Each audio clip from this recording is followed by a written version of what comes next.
Hello, welcome to another episode of the Horror Vision Horror Podcast. My name is Sean, And I'm Missy. and we are going to talk spoiler free about Steven Soderbergh's new film, Presence. And we may get into spoilers near the end. If you hear a chainsaw, that's going to signify, if you haven't seen the movie, turn us off because we're going to go into spoiler country. And I just really have to say, you do not want to spoil this movie. Missy, what did you think of Presence? I had a blast with it, and I didn't know anything about it except that you really like the director, Steven Soderbergh, right? Soderbergh, Is yeah. that his name? Hmm. Soderbergh. Um, I had looked up his movies. I did not know any of them except Ocean's 11. Hmm. So I didn't really know what to expect.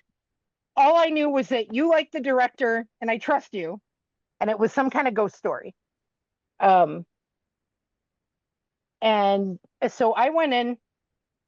I had a little trouble with it in the beginning because they have a really unique way of filming this movie that I fell in love with. However, well, at first I thought that we were having technical difficulties, and I ended up getting a theater completely to myself.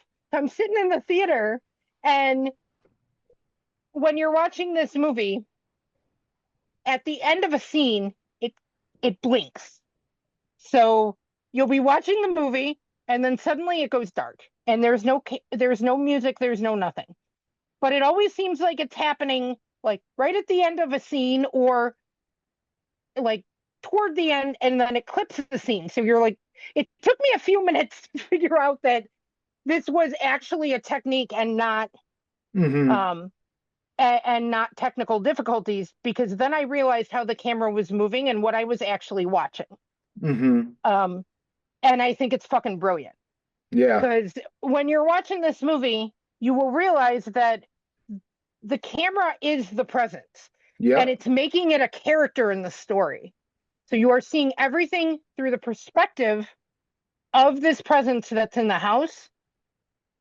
And once I figured out that's what was happening, I was in, and I was in super deep, and it was great.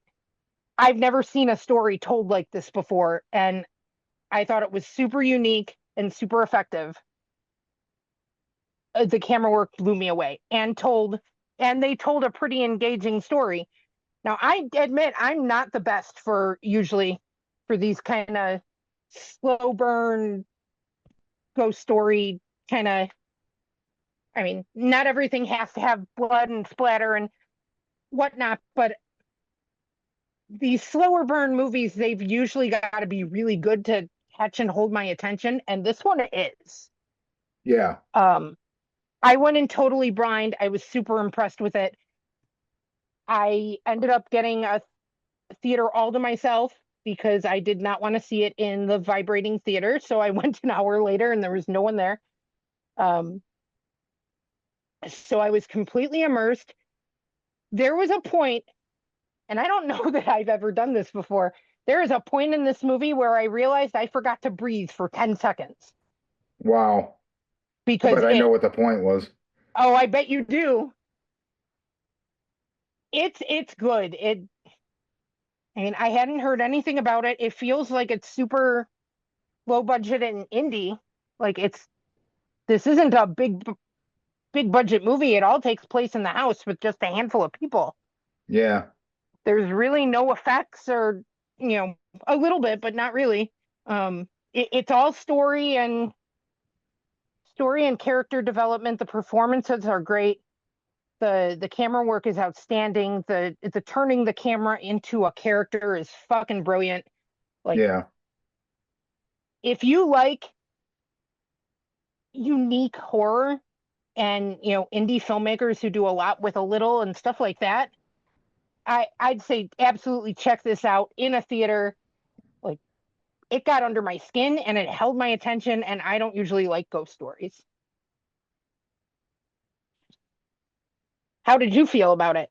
I mean, this was a movie you picked. You I you really said liked you it. really dig this guy. So I think So I think the only peer, not saying he's better than everybody else, but as far as like kind of the way that Steven Soderbergh's career and what he does, because he's made every kind of movie. I think the only peer I can think of is Danny Boyle, because Danny Boyle also like he's got every kind. He's got a heist movie, he's got a sci-fi movie, he's got a horror movie, he's got a romance, he's got a kids movie. He does everything, and Soderbergh is known for, I feel like Sex, Lies, and Videotape was his first big movie, and then Traffic is what put him on my radar. Contagion, Haywire, Magic Mike, which I've never seen and have no intention of seeing. I'm sure it's a great movie, maybe, I don't know. But I mean, but the point is, this guy, he just does whatever. And I just think everything he does is great. So I might not be interested in everything he does, but when I am interested, I'm like, oh, it's a Soderbergh movie. I know I'll enjoy it. I was curious to see what he would do with this because I don't really think he's ever done anything of a more supernatural bent. Um, it's not a horror movie. I mean, it is, but the thing is, so like what you were saying, we're like, okay, you're not normally maybe the best person for this kind of movie because it's a slow burn and there doesn't need to be blood and gore, but the thing is horror movies tend to be events are what move the timeline. There's no events here. Like they pull you into the characters so fucking well, and part of it is that camera. As soon as you realize what's going on and that camera is the presence, Mm-hmm. I was just absolutely like taken with that. I was like, oh my God, this is Same, so fucking cool. same. And the way then you start to relate to the family through the presence is very interesting. And I've never seen anything quite like that. Um, all of the kid, like Lucy Liu is the mom. So it's basically a family of four, mom, dad, teenage brother, teenage sister, move into a new house. And it's a fairly expensive house in a good area, but they the mom makes all the decisions and she's kind of a power mom. And Kind of. She yeah, I controls know, right? everything. And she wants this house because it's in this school district and her son is a great high school swimmer, and so everything, there's a big agenda, and she is very much focused on her son and doesn't really give very much thought to her daughter. And so all these kind of this inner working of the family like really became affecting to me. um and just their different personalities, and there's different aspects of how they relate to one another that are both like cruel or cringy, but also like somewhat like sometimes heartwarming. And it. I just wasn't prepared for it to be.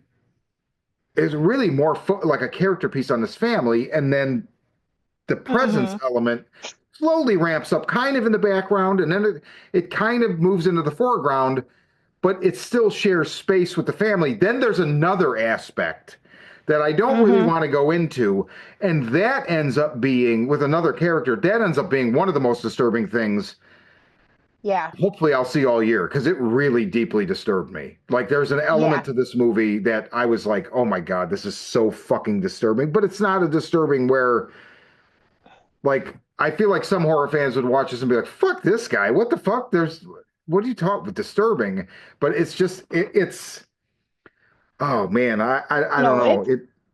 it's disturbing. I mean, I'm a fucking gore hound, and everybody who listens to this knows it. And this thing got under my skin, and it is not a gory thing at all, but it's a fucked up thing. Man, is it fucked up. And it makes you Oh feel like like it stays with you. yeah, I'm gonna be thinking about it for a few days.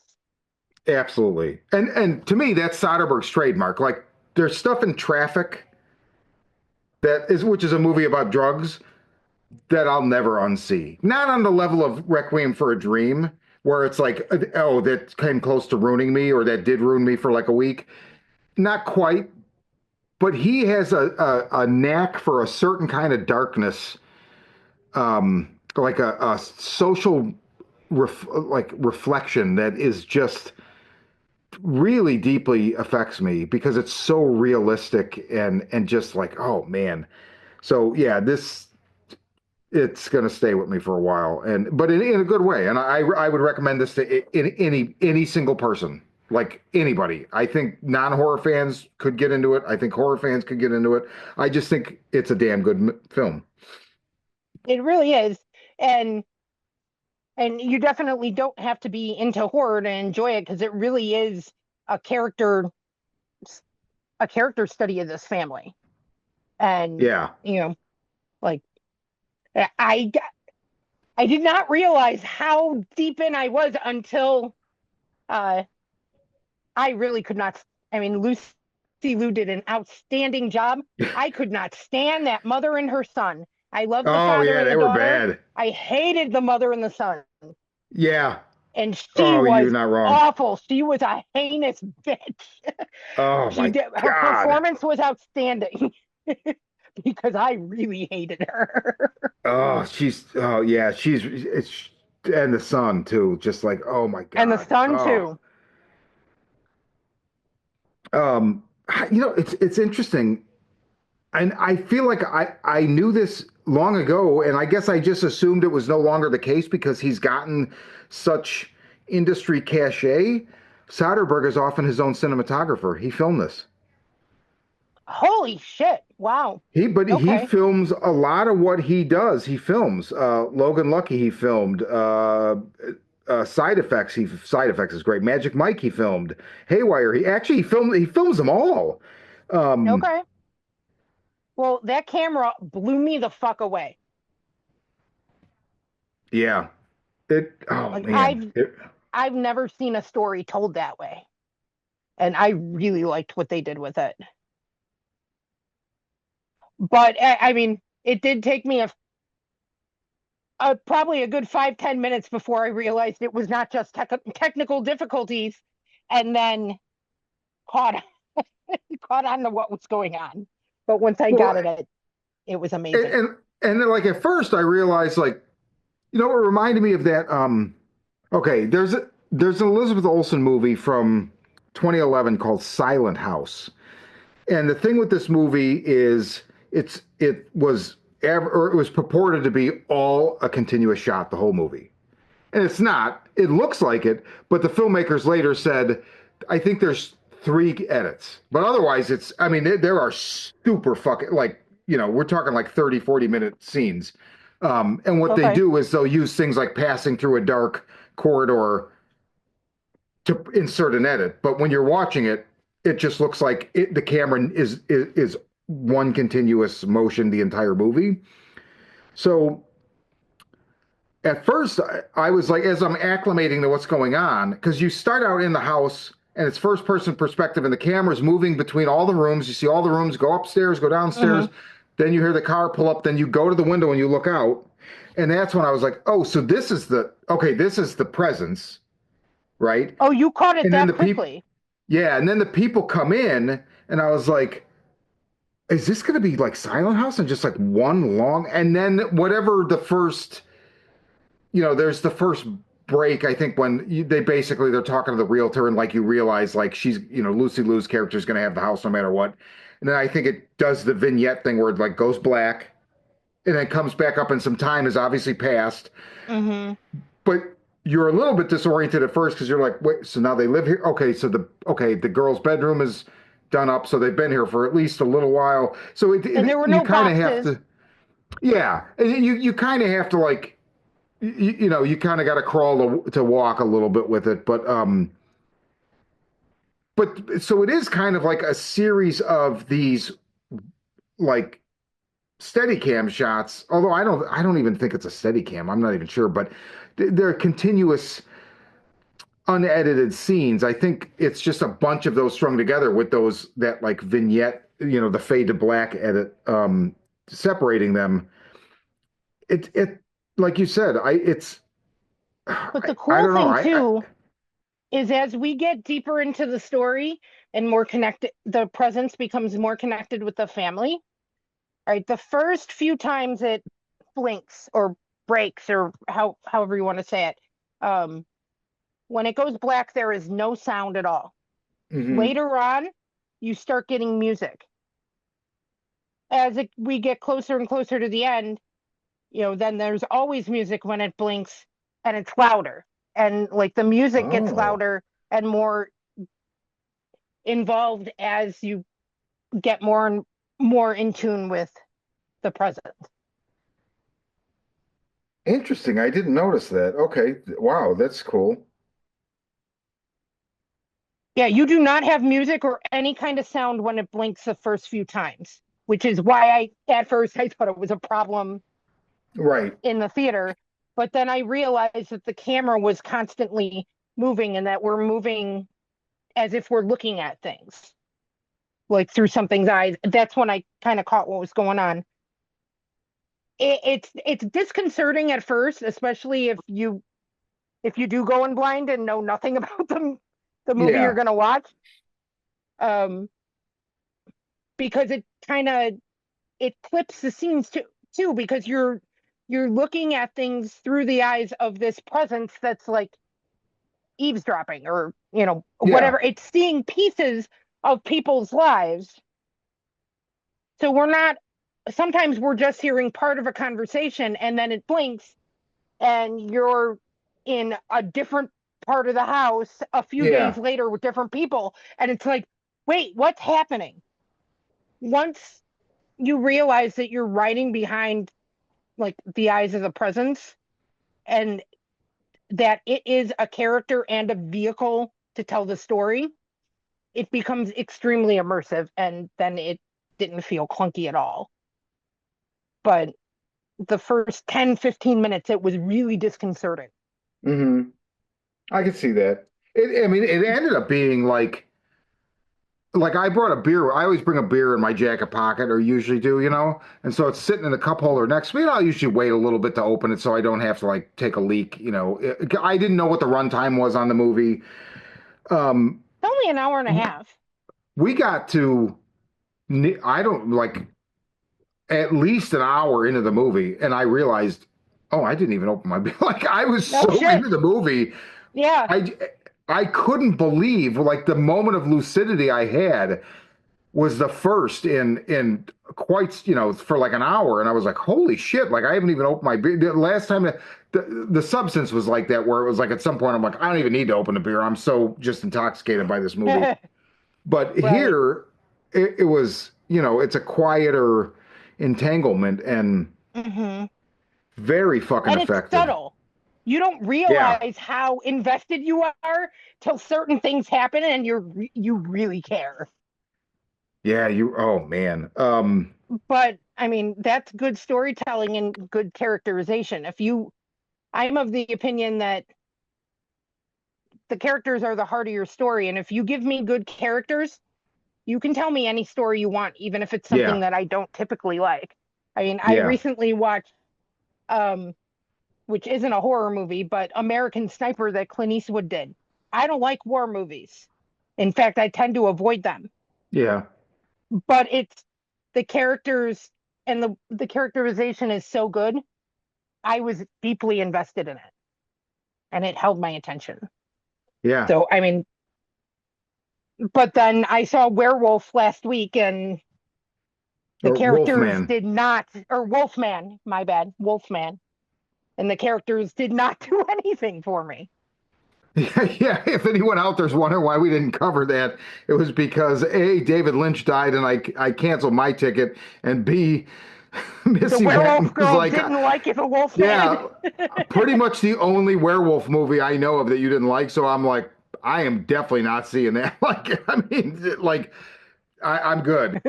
But anyways, I digress. I'm sorry. We got off on the off ramp. But I will say, so we have Lucy Liu as the mom, Rebecca, Chris Sullivan as Chris the dad. I loved him.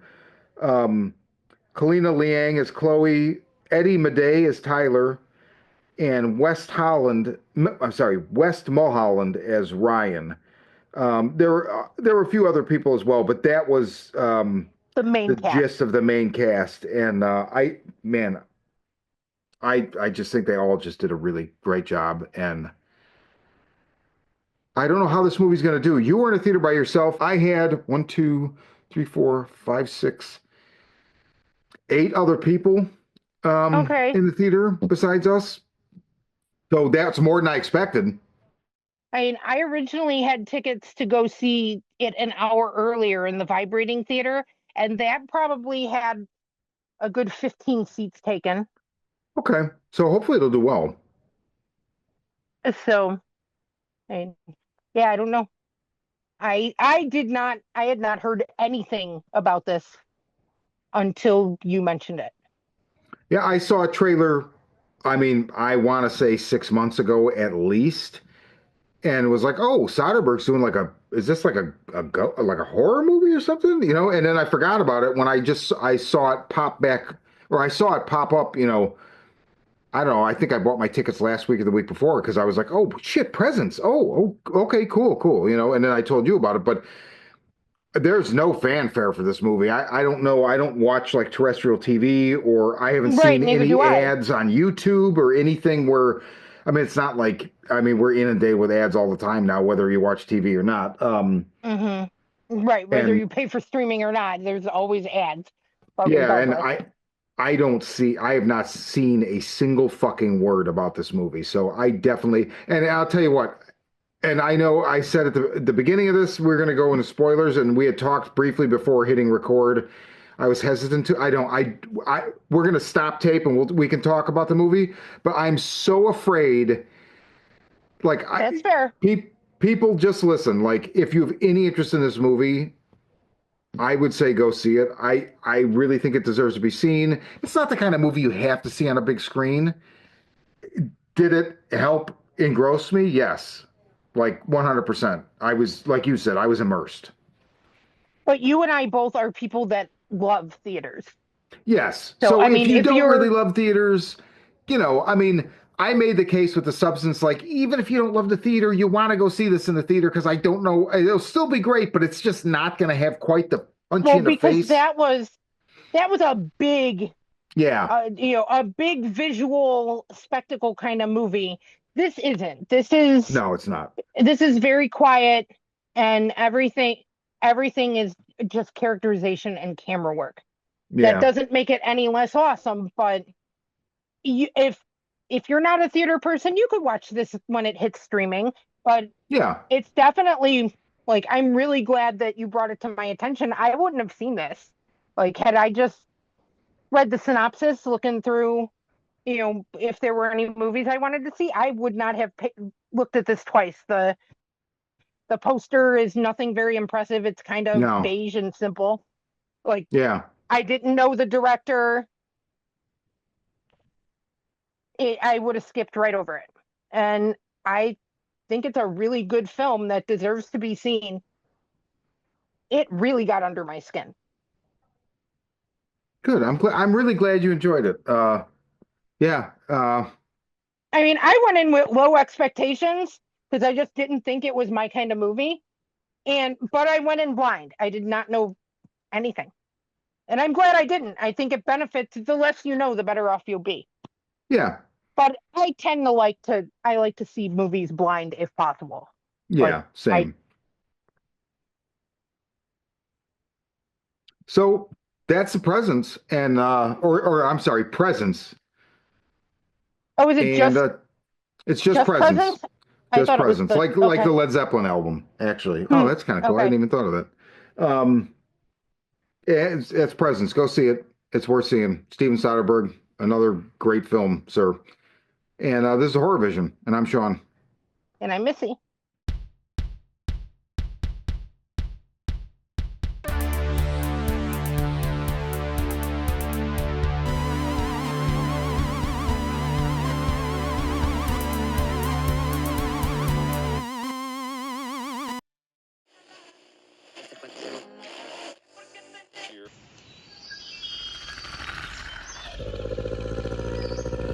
Hapless teenagers beset by demons in the woods.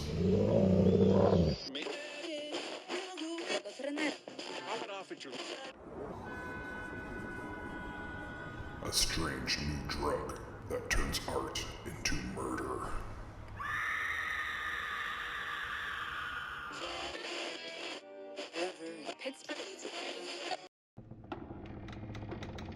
A can't beat a deal on with a horrifying past.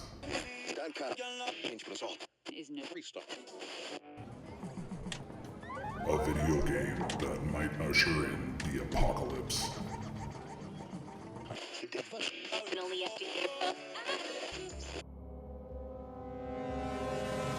From the demented mind of Sean C. Baker, author of A Collection of Desires, Shadow Play, and Murder Virus, comes Volume 4, collecting Baker's no-sleep work along with several never-before-published short stories. This 99-cent volume also includes the opening chapter of the author's forthcoming teenage giallo novel, Black Gloves and Broken Hearts, due out later this year.